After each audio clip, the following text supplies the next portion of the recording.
welcome to Let's Talk About It with Taylor Nolan. I am your host, Taylor, and today I will be actually at Antioch University here in Seattle. Little bit of a different episode today. We're going to answer some of your guys' questions and get a little bit clinical here. We're going to do an episode today on personality disorders, and I've reached out to Dr. Kirk Honda, who teaches as a professor at Antioch University, and he's been teaching for over 20 years. He's in private practice. He's actually the host of Psychology in Seattle podcast, where he covers all kinds of psychology things, and you guys should definitely check it out. So I'm super happy to have him here today, and we're going to pick his brain a little bit. Okay, so welcome to the show, Dr. Kirk Honda. Thanks for having me. Yeah, I'm really excited to have you here. I love having guests on to share their personal stories, but then also love when I get to actually kind of get a little clinical and talk about, the more clinical side of psychology, and appreciate you sharing your expertise and your knowledge. Cool. Yeah. Awesome. And so you work here at Antioch. You're a professor here. Mm-hmm. And what kind of courses do you teach here? I teach courses on the marriage and family therapy program, and I specialize in family therapy, couples therapy. But the class I really love to teach is the one I just got done teaching, which is what we call case consultation. And this is the course that students will take while they're at internship. Mm-hmm. And the class is limited to 6 people. Yeah. So they will come to sit around a round table, 6 students and me, and they talk about their cases for 3 hours. They talk about their personal lives. They talk about their countertransference. They talk about all of their imposter syndrome issues. Mm-hmm. And they're in the class for 15 months. Okay. So I get to see these students develop from their most terrifying first sessions to feeling like a professional later in their program. So it's really gratifying in that way. Mm-hmm. Yeah, that was definitely one of my favorite courses in my program, was the supervision course, and doing that case consultation. And even post-grad, you kind of start to realize how important that class is and was, because it can be so isolating in the work that you do, especially if you're going to be in private practice, where, when you have those consultation groups and you have that mentor and that supervisor, you're learning so much about not only who you are as a professional, but also who you are personally. Like you said, talk about personal things, and also talking about how you deal with your cases. And I remember I did look at Antioch as a program that I'd be interested in, and tell me if I'm confusing this or not, if I'm getting this right, but how you guys even go about grading in your curriculum for a course like this. It's really a reflection paper based that you would give to the students as their quote unquote grade. And to me, that was so personal and so really connecting and really much more impactful than a letter grade. Mm-hmm. Yeah, we have been doing this for many decades. The model is that we provide narrative feedback, is what we call it, rather than a grade. And we comment on their strengths and what they did well, and maybe some growing edges.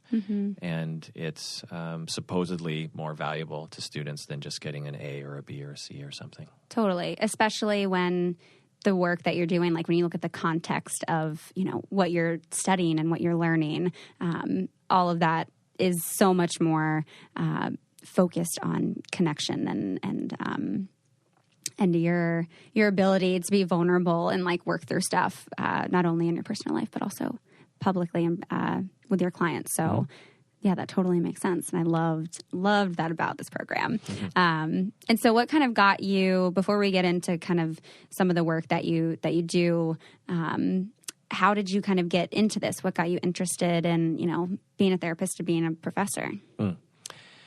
What got me interested in being a therapist was I was in my early 20s and was working as a business. My bachelor's degree was in business because I didn't know what else to do. I originally wanted to be a musician, and then I realized that working as a musician was going to be very terrible. Yeah. I met some professional musicians and some professional recording artists and professional recording engineers and whatnot as I was in the music industry, and I found their lives to be quite miserable. And I said, I love music. I don't want to be like them. And so I was like, well, what do I do? Well, I guess I'll get a business degree because that kind of applies to a lot of different things. Mm-hmm. And then I became a business person, and I wore a suit to work, and I drove across the 520 bridge to Bellevue, and I saw the rest of my life sort of, coursed out for the rest of my life. I was like, well, I'll probably move up the ladder and the corporations and blah, blah, blah. And I thought, well, it could be kind of fun. But on the other hand, I just thought, like, I need more meaning in my life. And so I thought about different jobs at the age of 23, 24 that would be meaningful. And I'd never thought about being a therapist before, but it popped into my head because I'd been in therapy before myself at the time and thought, that's perfect. It's meaningful. I'm hopefully going to make a positive difference in the world. Yeah.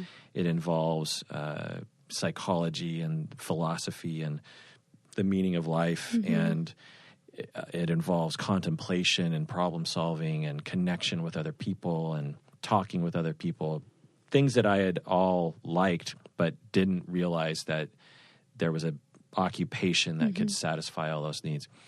Being an instructor never occurred to me. I was graduating with my master's, fast forward a few years after that point, and my advisor asked me if I wanted to teach.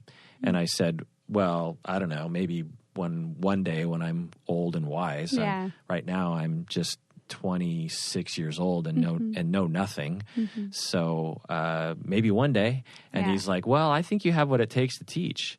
And I was like, what? And so he mentored me and shepherded me through learning how to be a teacher. And within a year, I was teaching my own classes and terrified and became less terrified. And after 20 years of teaching, I'm about half as terrified as I used to be. Yeah. Yeah. Thank you for sharing that. So many pieces of that I feel like I can kind of relate to, but also that I think are so relatable to so many people. I mean, looking down, especially in Seattle, the 520 bridge, or even that I-5 traffic, and thinking about like, what's your life going to be and how are you going to live a life that feels fulfilling to you? It's something we all struggle with. And I think it's very easy to kind of be like, okay, well, I think this is what I should do. And we often put ourselves in these boxes and we're like, this seems like the path that I would logically take next, but that's not always what's going to be like the most fulfilling path for us. And I love that you were able to then explore that and kind of get in this field. And I think, thank you for even acknowledging that you were in therapy yourself, and especially not only as a man, but also as a professional. Like oftentimes that kind of experience isn't something that you talk about and isn't really something that you even that you do in the first place. So I really appreciate you sharing that. And one thing that we talked about briefly before recording was your dissertation in your master's program and my doctoral program. In your doctoral program, and the fact that you were in therapy and then were like, I think I want to pursue this. A lot of questions I get and something I've experienced and struggled with is like, how do you wrap your head around not only just being someone that offers help, but that also needs help. And Brene Brown has like a wonderful quote about it where it's something like, we often think that there are people who need help and people who give help, but the truth is that we are both. Absolutely. Yeah. Yeah, I've been in therapy since I was 19 voluntarily. No one has ever forced me. I'm sure a lot of people are glad I'm in therapy in my personal life, but I have always loved being in therapy. Yeah. And what do you love about it? A place to vent, a person who knows me, who cares and tracks the different stresses of my life. Yeah. Mentorship. I've had a number of different therapists over the years, and they've each been something different. The therapist I had during my master's degree in the mid-90s, I specifically wanted and asked around for someone who would, quote unquote, kick my ass. Yeah. I felt that I really needed someone to confront me about my BS, and he did.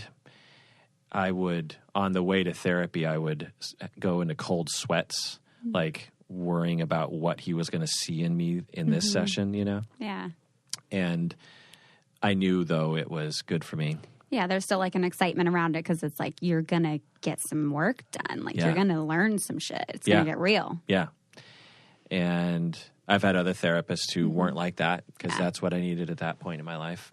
Mm-hmm. So, yeah, all the good therapists that I know of are and have been their whole lives in therapy. Yeah. Yeah. And I did I don't know if you've heard of Active Minds. They're a nonprofit that focuses on increasing mental health awareness in universities throughout the U.S. And last year I spoke at their national conference, and a lot of what I struggled with on the show was not only being someone that, enjoys therapy myself, but also is a professional, and where oftentimes I think as professionals we're judged to a different standard to where, you shouldn't need help. And, being a therapist that needs a therapist has a bit of like a negative connotation in society frequently, unfortunately. So I appreciate your openness and willingness to discuss that part because it is so important. And that was part of your dissertation. Mm-hmm. Yeah. Yeah, my dissertation was on seasoned therapists, so therapists who are 20, 30 years into their career, how they experience difficult moments themselves as therapists when they were treating clients themselves, and how they experienced that. And what I found was there were 6 themes. One was that, so the therapist would describe various different difficult moments. They would describe situations where a client might threaten them, or a client might have a severe emotional reaction in therapy, or a client is suddenly very upset about something. There was a lot of different situations. And the themes were that the therapist would initially have a feeling of fear. They would have an extreme feeling of fear. They would describe being a deer in headlights. They wouldn't know what to do. Then they would have confusion. Then they would have anger a lot of times toward the client. They'd just be like, why are you doing this to me? Why are you punishing me? Or why are you making my life more difficult? And they would have a deep sense of inadequacy as a therapist. And these are therapists 20, 30 years into the profession. Yeah. And then they would have an urge to run or to terminate with the client. And they would also have an urge to hide their feelings, which was interesting. Like they had an urge to mask their emotional experience from their clients. And what was interesting in the study is I'm interviewing people for 1 or 2 hours in similar how we're talking right now. And at the end of every interview that I did, the therapist would say to me, because I wouldn't offer any advice in the interview. I'm trying to get the information.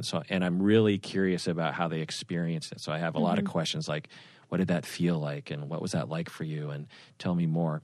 I never provided any advice because that's not the purpose of a study. You're supposed to get information. At the end of all the interviews, the therapists, almost all of them, would say something to the effect of, this was extremely useful for me to have someone listen in a phenomenological way and not provide any advice and just sort of be curious about how I went through that experience of difficulty. I feel like I've healed or learned or developed or, grown in some way just by this very simple activity of someone that's listening, reflecting. And I wasn't even really particularly being compassionate because I didn't want to mess with the data, So I was really just interviewing, So you're kind of in that Freudian blank slate mode. Yeah, kind of. I mean, I was definitely listening and nodding my head, but I wasn't validating. I wasn't saying anything like, oh, that makes sense to me. Like I wasn't doing any therapeutic things. Yeah. And it was interesting to find that it was so useful. And so as a supervisor myself and as a therapist, it alerted me to how important it is to be curious and not get into a mode of advice giving or anything like that. Yeah. Yeah. It's weird to think of how impactful such a small thing of just talking about it could be. And how rare it is. I mean, really, when you think about all the interactions you have in a day, how often is someone for an hour listening, reflecting without an agenda, with no narcissism for themselves, no need to feel smart themselves as a listener, and listening and being curious. It's incredibly, incredibly helpful, you know, to do for anybody. Mm-hmm. And so after you had done this dissertation, you then went on to do work in private practice. Mm-hmm. Yeah. And that experience, and that's something you're still doing. Mm-hmm. Yeah. And would you say there's like a particular kind of disorder that you work with most frequently?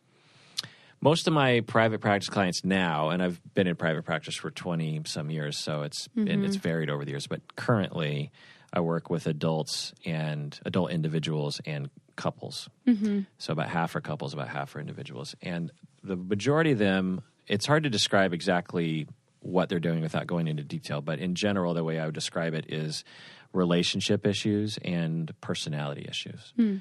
So not things like depression or anxiety or, I don't know. Sometimes I specialize in PTSD as well, so sometimes I'm working on that, but I don't have any clients currently that were specifically focusing on PTSD. So it's things like, obviously with the couples, they are in conflict with each other or they're having trouble with intimacy. And then individuals, it's things like they're going through a divorce or their relationship isn't going so well, or they have had a lifetime of stress and they've never really processed it and sifted through it. Mm-hmm. Or it's other therapists who are looking to have a mentor / therapist, you know what I mean? Yeah. So it's a lot of different things. Yeah. So before we get into our listener questions, I just want to take a quick break to share with you guys about a company that I have absolutely fallen in love with. Hair is always so difficult to work with sometimes. Mine doesn't like to collaborate all the time. And especially when I straighten my hair, because you guys know I have curly hair, when I straighten it, I like to leave it straight for like longer than I should. And so finding a good dry shampoo that actually cleans my hair has been really difficult. So I've been using the dry shampoo from Living Proof, which is an amazing company. They actually are developed by MIT scientists. So you're dealing with science, not just like all these cheesy marketing gimmicks. The dry shampoo has been amazing. It doesn't just mask oil, sweat, or odors, but actually removes them completely. So my hair looks clean, fresh, and I feel so ready to like actually take on the day, which sometimes is a hard thing to do. And honestly, it's no wonder that they've won Best of Beauty Breakthrough Awards. They've won 8 of them, guys. Living Proof is delivering results that you can see from across the room. So I really encourage you guys, do what I did and make the switch to Living Proof today by visiting livingproof.com/Taylor and use promo code Taylor to get a free sample of their award-winning dry shampoo with your purchase. That's livingproof.com/Taylor, promo code Taylor for a free sample of dry shampoo with your purchase. You guys are going to want this dry shampoo. Again, that's livingproof.com/Taylor with promo code Taylor. But now we can get to some questions from some listeners, specifically around personality disorders.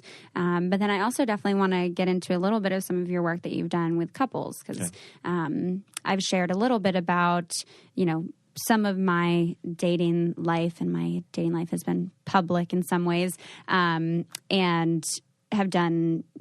I did a little bit of couples work in my graduate schooling, and it's always been something I've been interested in pursuing. We have the Gottmans here in Seattle who do phenomenal couples work. So I'd love to start with some of our listener questions. Okay, so one of the personality disorders that I got the most questions about is borderline. So do you want to explain to us a little bit about what borderline personality looks like? Yeah. So it's a wide variety of things. As with any personality type or disorder, we can't really just summarize it very quickly. Mm-hmm. But the commonalities for people with borderline are that they have all been traumatized relationally as children, often through abandonment. Mm-hmm. It could be, say, a divorce and one of the parents leaves the state or something. Mm-hmm. Or one of the parents is abusive. That can also be a feeling of abandonment in a sense. So through mistreatment and abandonment and neglect, the child develops a sense of the world that they can't really depend on other people. Mm-hmm. And it's not just kind of a bummer to them. It's actually neurological. It becomes quite a fixed part of their their brain and the way that they process things. And so when they are older and someone is hinting at or even giving vibes that they might be rejecting you or might be even kind of thinking about rejecting you, then that triggers that trauma for those individuals, and they become instantly extremely afraid and extremely hurt. And then from that hurt and fear, they become often very angry and hostile. And that hostility can manifest as anything as minor as just like, a passive-aggressive sneer at you, or it can be as big, depending on the individual, as hostility, murder, abuse, these kinds of things. A lot of manipulation, control. The idea is that they feel so incredibly hurt, and it feels so real to them that they feel often quite justified in their hostility. If someone were to stomp on your foot, you know what I mean? You're just walking down the street. Someone walks up to you and like stomps on your foot for no reason. Well, if you told that person to screw off and you pushed them back, you would feel justified. It's like a eye for an eye or something. It's like, well, you started it. You stomped on my foot. Like, you're the unfair one. I'm pushing you back. I'm yelling at you because of what you did to me. Well, with the borderline individual, they're often so incredibly hurt and because of other people's behavior that they feel completely justified in attacking other people, not because they're mean or evil. It's because because of their relational trauma, it is incredibly horrible to even hint that you're going to reject them. And the rejecting can be as small as just criticizing them. It could just be like, I don't know. It could be as small as saying to them, "You look tired today." You could even be being nice. You could be like, "Oh, you look tired today. Are you okay?" They could interpret that as a criticism, and because of their relational trauma, their mood will just plummet, and then they'll be so upset, and then they get angry at you because you've hurt them, and then they might lash out. They might be like, "Well, you look like a piece of shit today." You know what I mean? Just as an example. So that's my characterization of borderline. I specialize in treating borderlines. I have had success with helping them heal from their relational traumas. Okay, yeah. So that they have less reactivity and therefore less, hostility. Yeah, and a lot of the questions that I got to were about, if you can cure personality disorders and what treatment can look like. And most typically, and correct me if I'm wrong here, it's been a few years, but personality disorders, there is no real cure. No, there is. There is. It takes a long time, and it's hard to cure. But I have, and I know other people who have as well, if we're using cure as a stand-in for reduction of symptoms, then absolutely. And science has demonstrated that. It's a bit of a myth that you can't. It's really hard, and there are plenty of people who don't know how to treat it, and so they fail at it, and then they conclude, and then they're in a pocket of other clinicians that are also failing at it, and then they just sort of collectively conclude that it's impossible. But, it'd be like if you had a bunch of foot doctors, experiencing a bunch of heart attacks, and they're just like, well, heart attacks, or you can't treat those. It's like, well, you're foot doctors. You're not trained in treating the heart. And in the same way, you have to be specifically trained and supervised on how to treat personality disorders. It's a very specific thing. Yeah. And I mean, it's also kind of like, because it's rooted in so much trauma, it's like you have to really manage and dig deep into that trauma to get to the symptoms and perhaps take a pill, here's your cure for your personality disorder, but that the treatment is just it's a lot of work. Yeah.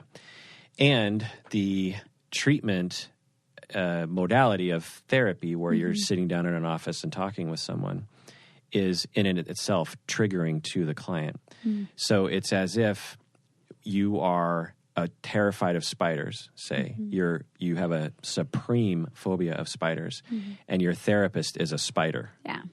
So you have an extreme, as a borderline person, or, extended to narcissism and histrionic as well, you have an extreme sensitivity to being rejected and hurt and criticized and abandoned.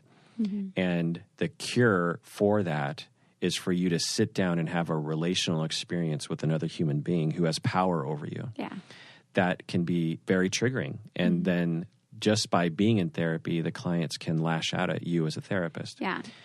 And if you're not trained well and you don't know how to deal with it, and you don't have consultation, supervision, and your own therapist for that matter, then you're going to, as a clinician, suffer to such an extent that you're going to want to give up on that client. Yeah.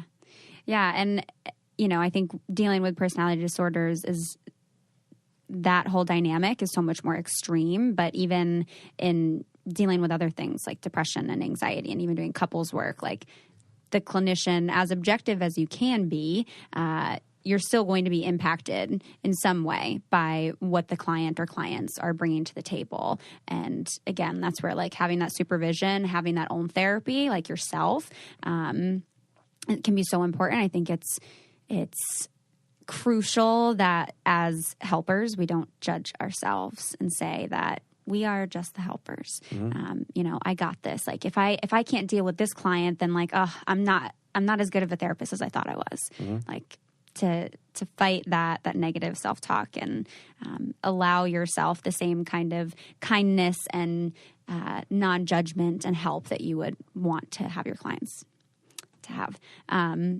So another question that we got was kind of, how do you deal with a borderline family member?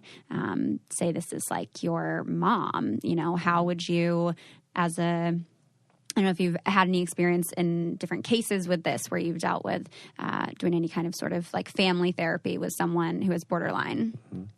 Absolutely. And to be clear, when I'm using the term borderline, I am using it as a spectrum. So there are some people at the higher end that would qualify for the DSM label, and there are people below the threshold who still have borderline personality, but don't rise to the level of what we would see in the DSM. So when I use borderline, the label, I'm applying it to actually a pretty high percentage of people in the United States. Again, if we're including histrionic and maybe even dependent and also narcissism, we're talking probably about a percentage of like 25% of Americans or something. Yeah. So maybe even more. But anyway, how to deal with people in your family that have these kinds of conditions. I get a lot of questions on the podcast about this from my podcast. Yes. And so probably, honestly, at least once a week, someone emails me this question. So the short answer is it's very hard to give an answer to this question because it's so particular. Yeah. And it really depends on a lot of different things. But the slightly longer but still short answer that I give to people is to accept that they have this personality and you're not going to be able to change it. Because a lot of times people, if you're around someone who's borderline and they're involving you in their emotionality, it can be quite enveloping and very scary and affecting. But if you care, then you want to help, right? So the key is understanding that you're not going to be able to change their personality. They're going to continue until they go to therapy long term with a interpersonal relational therapist for 5 or 10 years. They're just going to have that personality. It'd be like if someone had OCD or something. As a family member, you can't love the OCD away. So that's just kind of accepting that reality is a big thing. The other thing is to be a good family member. Someone just emailed me yesterday, and what I said is as a woman asking about her brother, and what I said was, just be a good sister. Whatever that means to you, be a good sister, which probably means like hanging out, having fun together, emailing, texting, phone calls, loving your family member. At the same time as protecting yourself from the fallout of the person's personality, which might mean boundaries, which might mean some emotional distance when it's necessary. Yeah. That's what I was kind of thinking, of how you deal with that. It's not something that you can fix with, any kind of disorder that someone that you know or love is diagnosed with. That's not something you can fix. That is something that they will deal with in their own journey. But with that being said, that boundaries for you and how you are going to carry on that relationship is going to be super important, and it's something you can do throughout your own therapy. Exactly. Yeah, exactly. Yeah. And that's where you're like, therapy would be amazing right now. And that's where I always recommend people using the Lasting app, which is a relationship counseling app.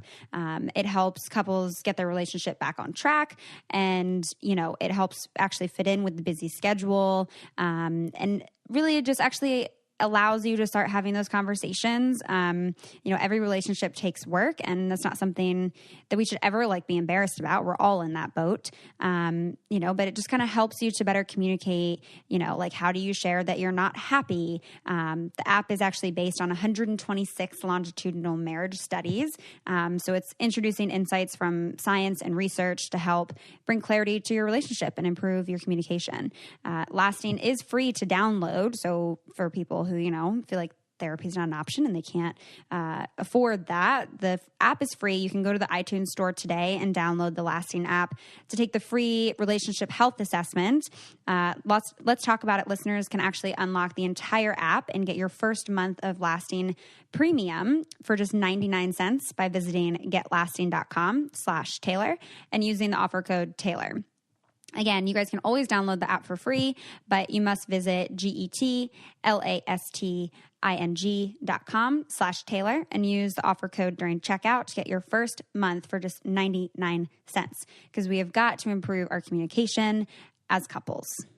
And someone asked, they said that their mom was recently diagnosed with borderline personality disorder and would love to know more about how it affects the brain.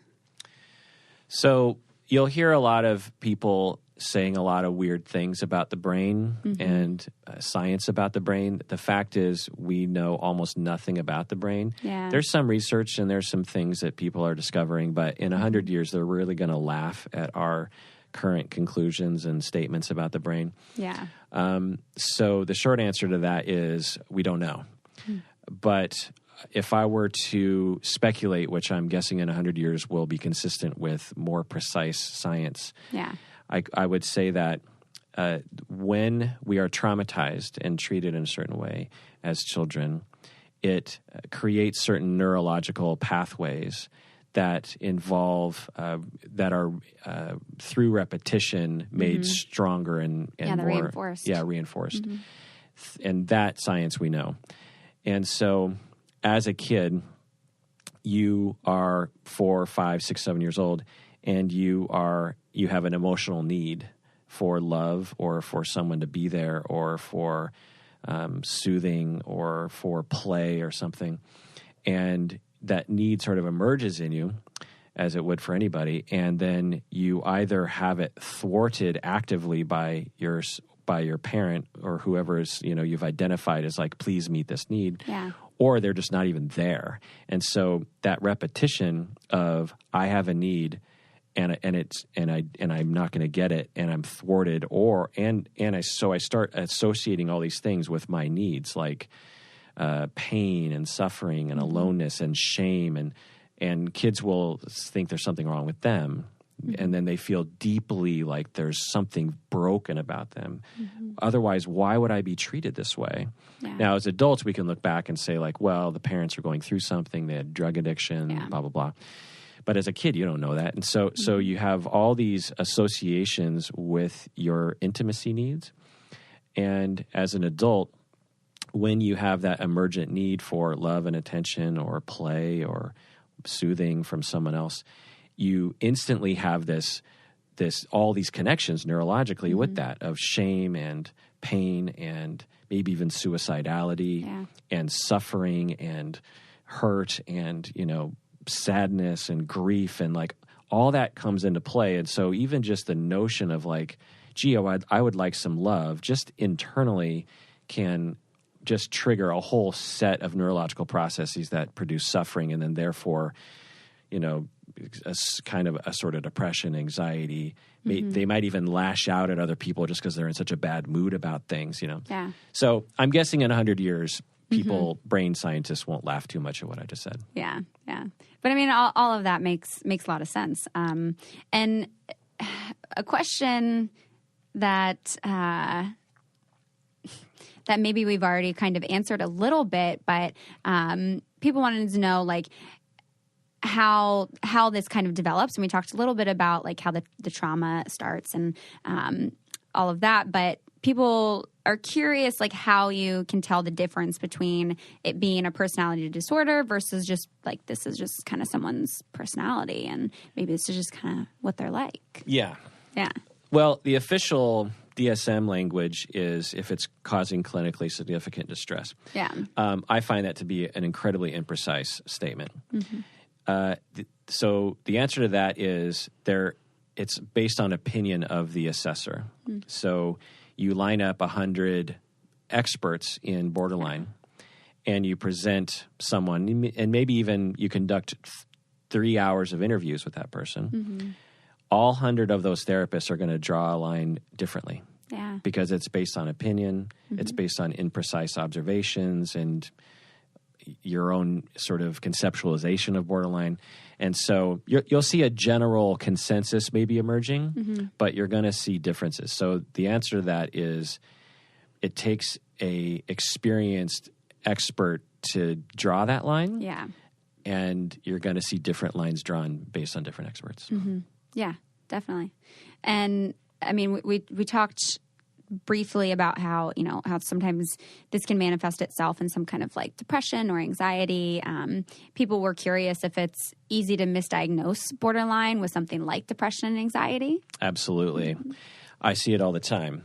Yeah. I will hear someone presenting someone, or even clients themselves. They'll often, people with borderline will come in with either depression or even self-diagnosed, or even other people diagnosing them with bipolar. It can, to me, borderline and bipolar are completely different conditions, and I can detect them very easily. But for some reason, there's a lot of people who will see someone who is borderline in the throes of a traumatic reaction and will label them as bipolar, because to them it's like, 1 minute they're doing fine, and the next minute they're not doing fine. And to them it's like, well, that's bipolar. And I'm just like, well, are they manic? Because mania is a very specific condition. And unless they have mania, like, why are you throwing around bipolar? Yeah.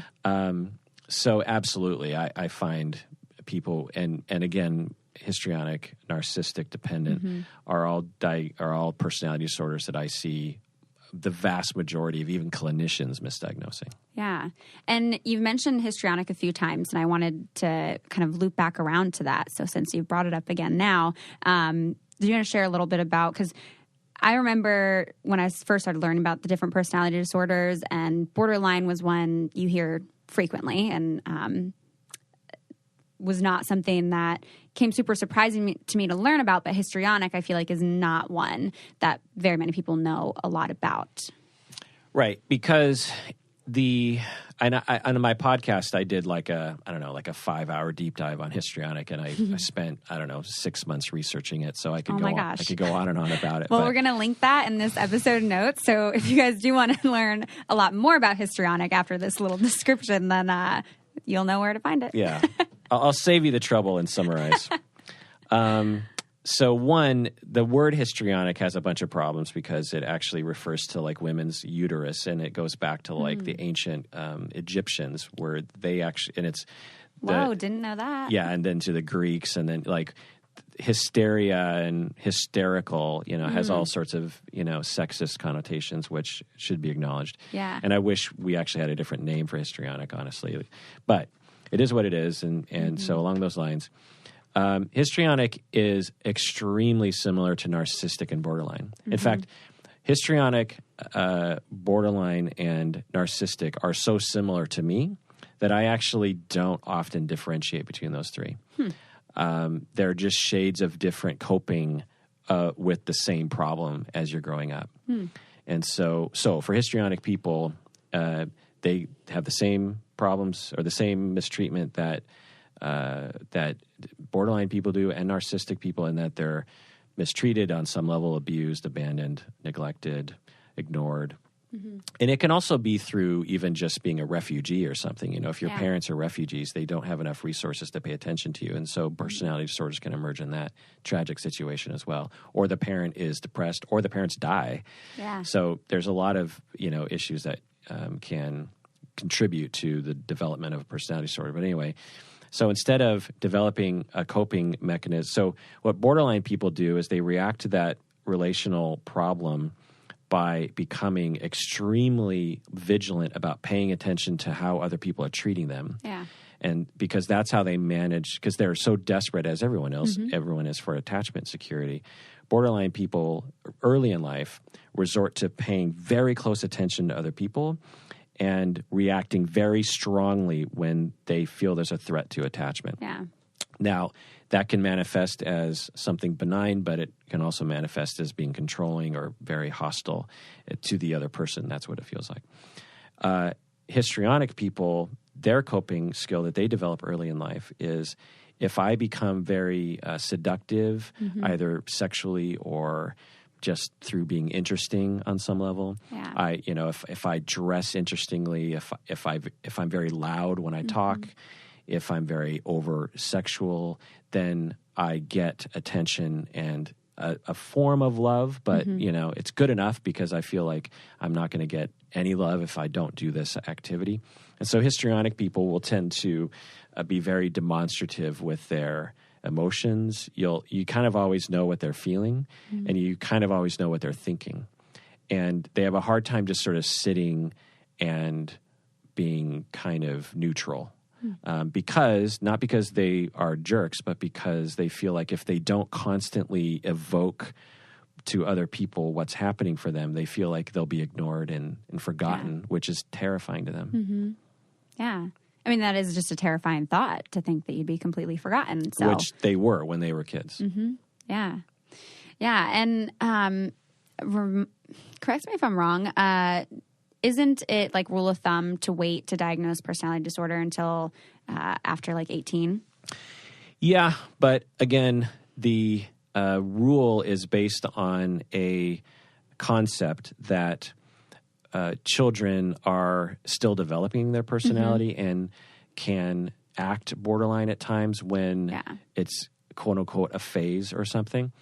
But the notion that if someone is 17 3/4 and you can't viably conceptualize them as having a personality disorder, and then suddenly on their 18th birthday, now all of a sudden, that's ridiculous. Yeah. I've certainly treated 15-year-olds who I absolutely conceptualize as having a personality disorder. I have to take it into consideration of like, well, maybe they're still developing. But you could say that about a 22-year-old. 22-year-olds are still developing too. So it's something to think about, but I have absolutely diagnosed teenagers with personality disorders. Yeah. And the two that we kind of just talked about, borderline and histrionic, those are both like, as I'm aware in my knowledge, that they're largely diagnosed more so for women, that there's a huge disparity there between the statistics on being diagnosed, that borderline and histrionic are more frequently diagnosed with women. Yeah. And narcissism more with men, and antisocial more with men. So the way that's why I lump them together is that so women are socialized to pay more attention to relationships. Yeah. And also to be more dependent. Men are socialized the opposite. They're socialized to be above relationships, not need relationships, and to be more self-reliant. And so because of that, when you're 6 and you've been already socialized by gender tremendously, you are faced with mistreatment and abandonment and horribleness. And if you've been socialized to be independent, then you are more likely to be narcissistic. You're more likely to cope with that mistreatment by saying, I don't need other people. I can do it on my own. Yeah. And guess what? I'm better than other people. I'm an awesome, wonderful person. And that's what helps me get through the day, because if I believe it enough and I can force other people to believe that I'm awesome, then maybe I can not have to acknowledge the fact that I feel like a piece of crap. Yeah. That's the male way of doing it, not because of biology, but because of programming society-wise. And the female way is through borderline. Having said that, there's plenty of women who I would conceptualize as narcissistic, and there's plenty of men who I'd characterize as borderline. Totally, yeah. Not to go off on like a little tangent here, but you're supposed to brush your teeth for a full 2 minutes. And I mean, we've come a long way from the first toothbrushes, which were tree twigs, where you can now get things like the Burst Sonic toothbrush, which has charcoal bristles and 3 brushing modes and sonic vibrations. So I will no longer be annoyed when people don't actually brush their teeth for the full 2 minutes, because this toothbrush has a 2-minute timer to help you reach that magic number. And it has a super long battery life with up to 4 weeks just on 1 hour's worth of charging. So, I mean, you charge it overnight and then you're set for like ever. But yeah, you know, sometimes just the weirdest things can bug you about your partner. And if this is one of them, like it is for me, then you should go to burstoralcare.com to get your Burst Sonic toothbrush today. And with the Burst subscription program, you'll get a new replacement head every 3 months for just $6 each. If you use my code at checkout, which is Taylor, you'll also get 10% off your order. That's burstoralcare.com with code Taylor for 10% off. And don't miss out on this special offer. It is a great gift idea and really is something that's bothering you, you know? So like get to the bottom of that, but you can also like use it as a gift. Like, yeah, we're both going to have great dental hygiene. So go to burstoralcare.com and don't forget to use my code Taylor. Sorry for the little tangent, but I feel like that's important stuff. I mean, there's other things too, though. And, you know, talking about the socialization of men versus women and how those kind of gender roles can, you know, take on these different experiences that can lead to more diagnosing with these disorders. Curious to kind of talk a little bit about like how you see these personality disorders impact relationships between men and women. You know, if someone's dating someone who's diagnosed with narcissistic personality disorder, and again, kind of how you can manage and kind of cope and better understand the dynamics there. People had specific questions about narcissistic. They actually asked, can you talk about narcissistic, sociopaths, and gaslighting, especially in relationships? Right. Well, so it depends on if we're talking about sadistic psychopaths or sociopaths, because there's a thing called sadism, and we used to actually have a personality, and I still use it, called sadistic personality disorder, which is something that needs to be differentiated, because a lot of times people will associate borderline, antisocial, narcissistic with sadism. Sadism is taking pleasure in other people's pain. So if you suffer from sadistic personality, then there's really nothing you can do with that person, because they actually take a tremendous amount of pleasure from harming other people.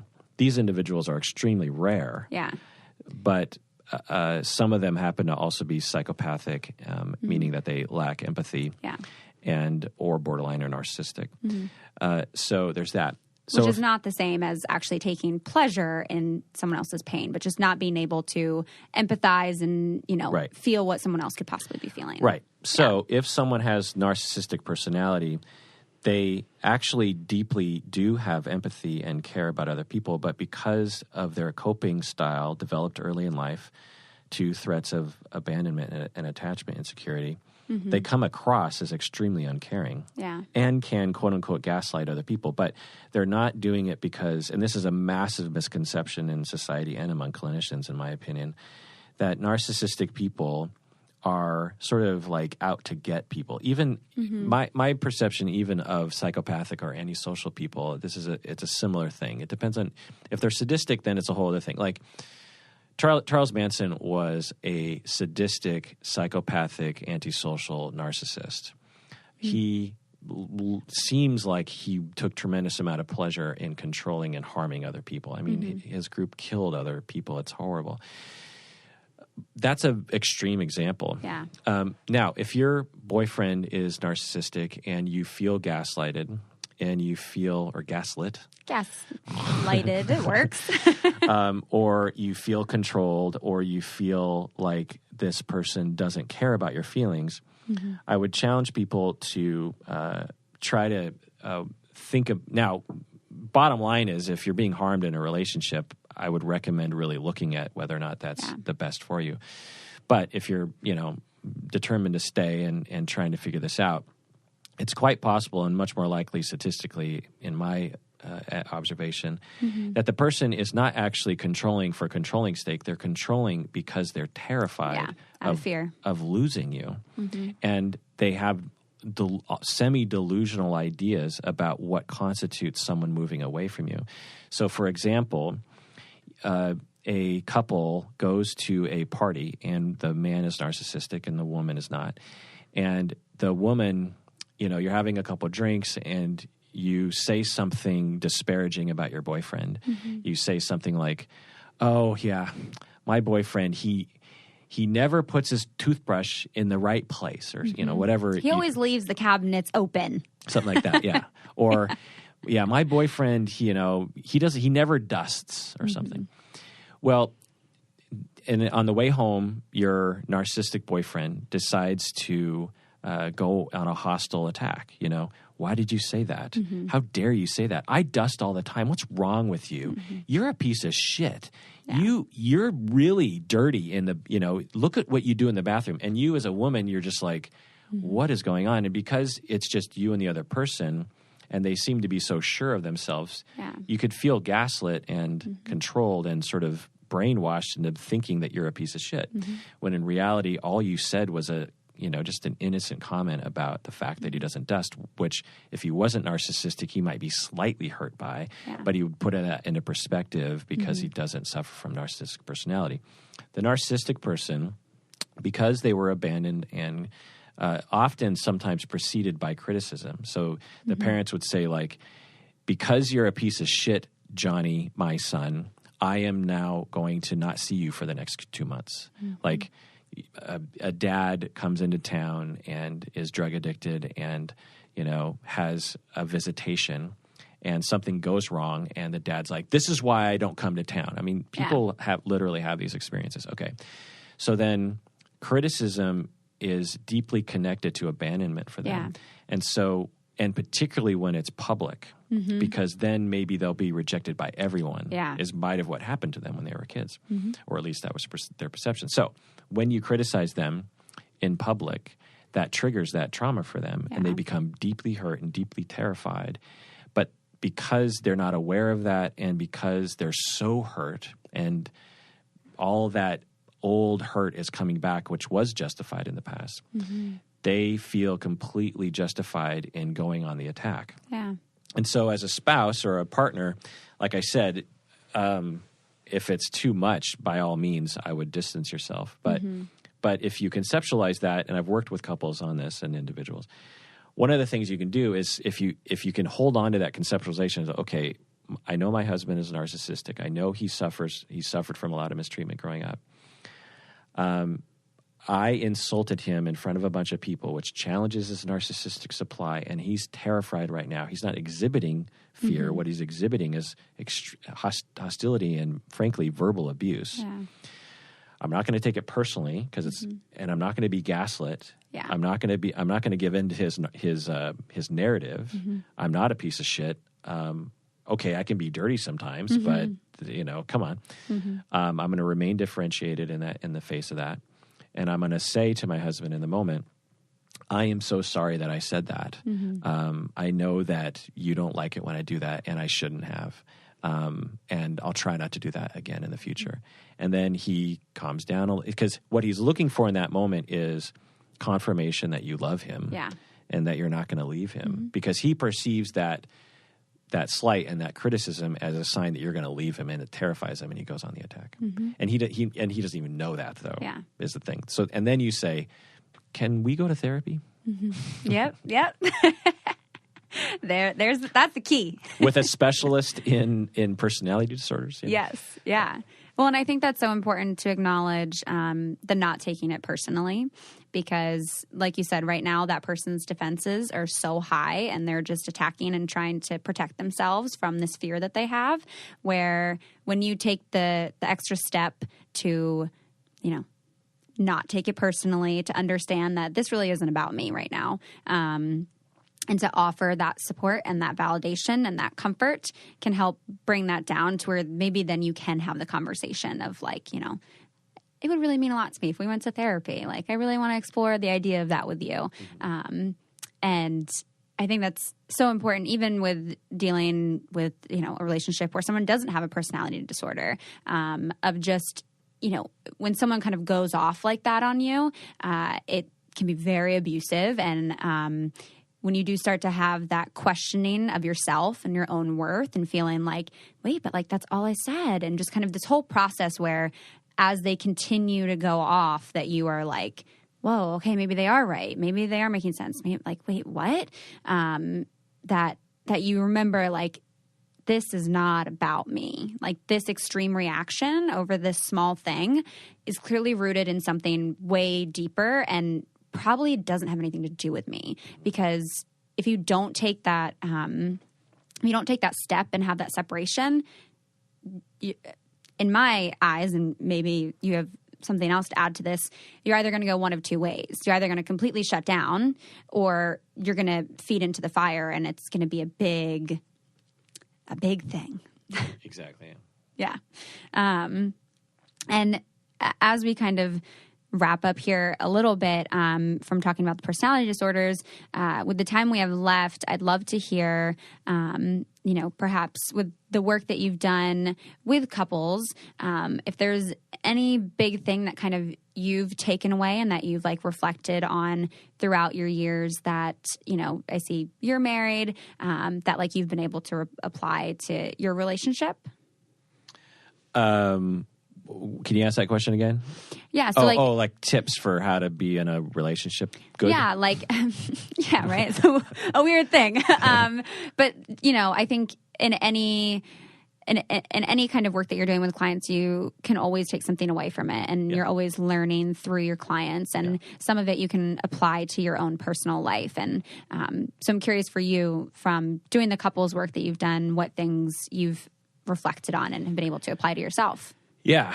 Universally, with all the couples that I've worked with, and universally with, I suppose, every, or the vast majority of problems in my own life relationally, is the principles that have been articulated in what they call emotionally focused therapy. But I'm old enough to have been a clinician at a time before that form of therapy was well known and it was already being talked about. Anyway, the point is that the principle is that, and it's related to what I was talking about earlier in personality disorders, is that we all can be hurt emotionally by our spouses and our partners. And when that happens, we tend to have varying levels of awareness of that. But we always have a reaction to it. And knowing that process individually and then how to communicate about that effectively is one of the best things you can do. For example, you are, you and your partner are working a lot, and you are consciously, you're feeling angry at your spouse. You're annoyed. You're looking at your spouse and, the way he breathes. You're just like, oh, I hate the way he breathes, or he's always watching that stupid TV show, or he's always on his goddamn laptop, or he doesn't exercise enough, or whatever it is that's going on consciously in your mind. You notice those thoughts. Yeah. Criticism, anger, annoyance, those kinds of things. And so in that moment, you can do best by saying, okay, I'm noticing I'm like being hostile and judgy towards my partner. What's going on with me? Yes. In all likelihood, what's happening for you is that you are feeling hurt because, it always comes back to hurt and pain, or pain and anxiety. So hurt and worry. And so you're probably hurt that he hasn't reached out to you more. You're in pain because of the distance and you feel lonely. Mm-hmm. You are probably worried that it's always going to be this way, or even more specifically worried that maybe he's having an affair and that's why he's not spending time with you. And so all that is a, roiling horribleness that's happening for you that's justified and normal. But consciously what you're saying is he's always on his goddamn laptop, or he's always playing Xbox, or he, spends too much time at work, or that's what's consciously in your head. Once you connect with what's really happening for you, then you go to him and you say, in the best of, circumstances, you say, so honey, I feel really distant with you right now, and that makes me really sad. And I'm not blaming you. I'm just saying, I'm just simply saying that makes me sad. And I also get terrified that we're going to be like this for the rest of our lives. And I don't want that. I want to be close to you. I like it when we're close together.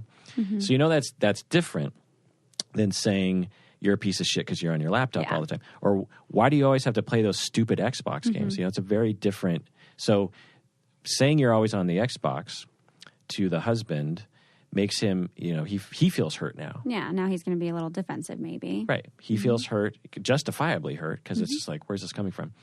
But if you tell him your vulnerability and you're like, I am hurt, I'm worried, I'm sad, he has empathy. 99.9% of people on the planet, well, let's say 99% of people on the planet have empathy. And he loves you and he cares about you. And so when you're sad, when you're worried, he naturally has a compassionate reaction to that. And as long as he interprets it right, which he might actually have to make sure he interprets it right and not as a criticism of him, then he kicks into high gear to solve that problem. Yeah. And if you tell him how to solve that, like the way you can make me not sad and not worried is by us spending a little bit of time together and bonding. Yeah. And he wants to do that. Guarantee you he's thinking the same thing. Yeah. He's sitting there like, well, geez, if she's going to ignore me and be on her phone all the time, then I'm just going to play Xbox because God damn it, Yep. And so it's about both people identifying that vulnerability, which can be very hard for people, and then communicating that vulnerability and allowing the other person to solve that problem because they naturally do. You don't even have to ask the person to solve the problem. People naturally want to help their partners when they're hurt and when they're afraid, And when you show that vulnerability to your partner, more likely than not, they're going to turn towards you because they're going to want to connect with you and mend whatever hurt you are feeling. Right. But yeah, it's so funny that's your takeaway. I was just having this conversation with someone the other day where whenever we would find ourselves annoyed with something someone was doing and that we had a problem with it, that we would, instead of putting it out on them to like, well, I think you should like eat better because like how you're eating is like really gross. That instead you're like, why does that bother me? And you turn it inward as opposed to trying to fix it externally in that person. And it is quite, you laid out that whole process perfectly, very descriptively, where you can kind of take it down like step by step of like asking yourself and working through that process with yourself. And I think knowing that that's the process you can get to and you can get down to that vulnerability, that now that you now have that awareness, that when someone else exhibits that towards you, that you can have the empathy and kind of like what we talked about earlier of saying, I don't think this really has to do with me right now. Like there's something underneath this. Like he's pissed that I'm on my phone, but like what's actually behind that? What is actually a few layers deep of that? Like where is that coming from? And maybe even responding to your partner in that way of like, not being defensive of like, I'm not really on my phone that much. Like I just got on my phone, but of just being like, I'm sorry, why, how come that's making you feel upset? And, kind of, if you can dig even deeper of just being like, oh, I'm sorry, like I do really want to spend time with you too. Exactly. But yeah, that's an amazing takeaway to have from the couples work that you've done. And again, I think those are tools that you can kind of better refine in therapy. Yeah. I've laid it out and we've discussed it quite, succinctly and concisely. Yeah. And it can take 10 years to do that. Yeah. In the moment, it takes a lot of practice. And, each opportunity that you feel that come up is an opportunity for you to address it and work through it, as opposed to, fueling the fire or just pushing it down. When it's there, the opportunity is there for you to practice, and I hope you guys take it. It can be scary, though. It can totally be a little scary. Yeah, I could change the world. I mean, when we talk about Democrats and Republicans, it's the same thing. Yeah. It's like for Republicans, if they were to say, hey, when you ridicule me on Daily Show, that hurt my feelings. Yeah. And I feel like I feel like you're not treating me fairly. I don't feel like I'm that bad. Yeah. But that's not what the Republicans do. What they do is they just amp it up, right? And they elect, who they elect. Yep. And Democrats the same. It's like when you talk about immigration that way, it scares me. It makes me feel like you're going to change our country into like this fascist, horrible place. And I'm worried about that. I don't want you to be worried. I don't want that either. It helps the conversation, but that's not what we're seeing today. Unfortunately, we don't actually have those conversations. But when you look at it, a whole lot of it is rooted in fear and the fact that we're not actually being vulnerable with how we feel and what we want. And again, that's why I think it's so important to have these conversations that we're even having now. But I mean, it's been so wonderful talking to you. I'm like, I want to take your class. I'm going to enroll now. But you already have a degree, right? I do. Yeah. And a lot of student debt, which is another story. But yeah. I think if you get 2 loans, they cancel each other out. Yeah, totally. I think that's how it works. Yes. Yeah. It would definitely work that way. Or you sort of lap the debt. Like you eventually it gets so high, you just come back around to zero, like going around the earth. Yeah. Yeah. And it's like, I'm probably going to be dead and super old by the time this is even close to it. So I should just keep piling it on. That's the key. You win in life if you die with the most debt. Yes. Yeah. Yeah. I'm on my way there. But no, this has been so wonderful. And I feel like I'm probably going to have so many more questions from people after this to continue this conversation. But people can check you out on your pod. Do you want to share a little bit about like where they can find it? Maybe how long have you been doing yours? 10 years. 10 years. It's called Psychology in Seattle, and it's on all of the podcast apps. And we also have a YouTube channel and a website. Yeah. Perfect. I don't tweet, though. Do you tweet? I'm so bad at tweeting. I should, but like you have to be witty and it's got to be like short, but like, you got to make a point. And I'm just like, no. Yeah. I barely understand the interface, honestly. And honestly, every time I'm on, it's I feel so overwhelmed because it's so much of the political climate and just too many things all at once where I'm like, I can't do this. Yeah. Agreed. It's just too much. I'm glad. Yeah. Because you're younger than me, I assume. Yeah. And so sometimes I wonder if it's a factor of being old.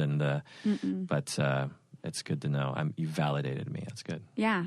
No, I mean, see what happens when you're vulnerable and you share how you're really feeling. Then you can validate someone else and you can connect on having the same feeling. Oh my God. So meta. It's wonderful. But you guys should definitely check out Dr. Kirk. And thank you so much for coming on today. Sure. It was fun. Yeah. Thank you. Thank you guys so much for listening to this episode today. I really hope that you guys took away some stuff and learned some things that you didn't know before and maybe have a little bit of a better understanding around some of these personality disorders and even the relationship stuff that we talked about. So I have so much to reflect on after this now. So again, thank you to Dr. Kirk Honda for taking the time to meet with me today. And thank you guys for listening. Definitely check out the episode notes descriptions to check out some of the links with Dr. Kirk Honda's information.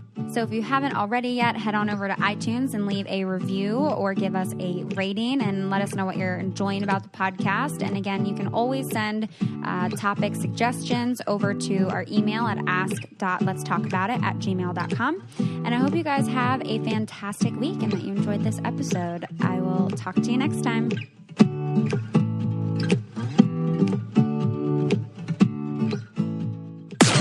This podcast is brought to you by Wave Podcast Network. Check out all of our shows, including the Brain Candy Podcast, I Don't Get It, Babes and Babies, Coffee Convos, and Let's Talk About It.